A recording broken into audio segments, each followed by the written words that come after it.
Hi everybody, my name is Kristana and I'm the owner and creator of Bella Renovare by Kristana, and I'm also a brand ambassador for Redesign with Prima. Today I want to show you something. So I had done the decoupage paper on the drawer, the side of my drawers on one piece, and I painted underneath it and everyone kept saying, why are you doing that? And so I wanted to show you why I did it and how you can kind of look and see, do you need to paint underneath?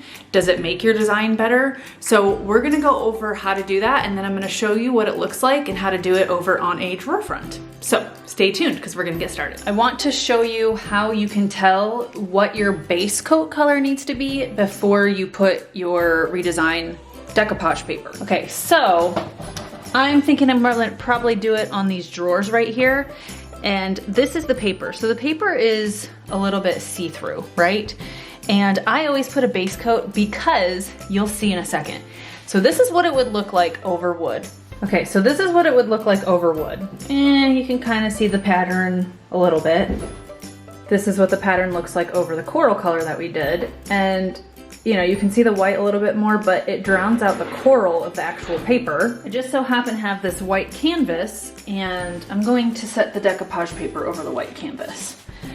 And as you can see it a lot better. You can see the white and you can see the difference in the coral. And so this tells me that my base coat on this particular paper should probably be white. Okay, so my suggestion would be, if you're going to be using this Redesign with Prima decoupage paper, or any decoupage paper that is see-through, put it on white, put it on the wood, and put it on the color that you're painting before you test other colors. Or you can just get a tester, like a test board or a canvas, and put different colors on there and then put that on top so that you can see which one gives you the best results. So we're gonna go with a white base coat underneath this particular decoupage paper.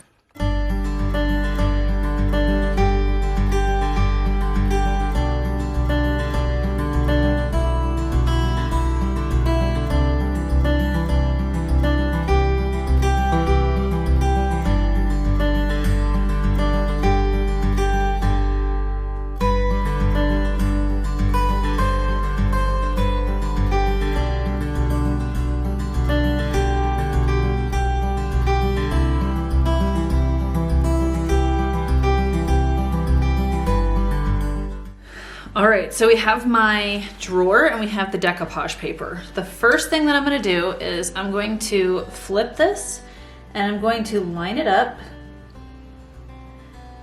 along the bottom. And I'm gonna line it up along the side. And what I like about this decoupage paper is that when you take your finger and you actually push it down, I'm gonna push it down for a couple seconds, you will actually get a crease. So I'm gonna pull this so you can see this crease. So I'm not sure if you can see that crease or not it's right there. So now that I have this crease, that's kind of my demarcation line to tell me that's where I need to cut. So I'm gonna cut just slightly below it. That way it doesn't overlap. You can also mark it with a pen or a marker or whatever. I'm just gonna go all the way across. Okay, so we're gonna dry fit it. And get down to the end. We've dry fitted it. Let's move this out of the way. Okay, so we've dry fitted it, but we need to get this part off. So I'm just going to do the same thing right here that I did right here and make a crease. Again, you could mark it if you wanted to. We've got the crease. So now I know where it needs to be cut. I'm gonna cut along the crease and there you go. So this will be our little drawer fronts. Now we just need a decoupage on there. When I decoupage, I like to use Dixie Belle's Satin Clear Coat. You can use your favorite decoupage medium, doesn't matter. And what I do is I just use a regular brush, and what I'm gonna do is take some of the satin clear coat and I'm going to cover this entire surface over my paint. And this is gonna act as almost a glue or like an adhesive to hold my decoupage paper down. What I like about this decoupage paper is that it doesn't wrinkle. So I'm going to, and you can, it's very durable, so you can pick it up and move it around. Don't have to worry about it ripping. There we go. I'm gonna start at the center. It's a smaller drawer, so I'm gonna start at the center. I'm gonna push my way out. If you have any areas like this right here, I didn't quite cut it well enough, you can pick it up now if you want and trim it, or you can wait for it to fully dry and you can sand it if you want. You could use an X-Acto knife once it dries, whatever's easiest for you. So now I have this down, okay, and it's on there nice and good. I'm gonna take my decoupage medium or my satin clear coat and I'm going to paint over it. And this is gonna help seal it in. And make sure I cover the entire thing. And I'm gonna allow this to dry.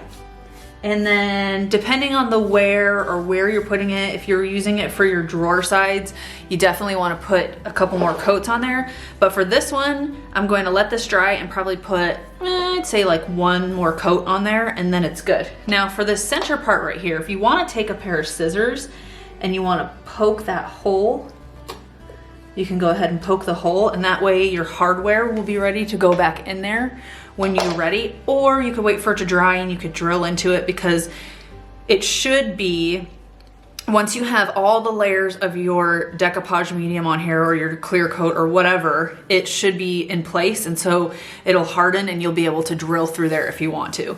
Or you can just take a pair of scissors and kind of get that little hole that's already there.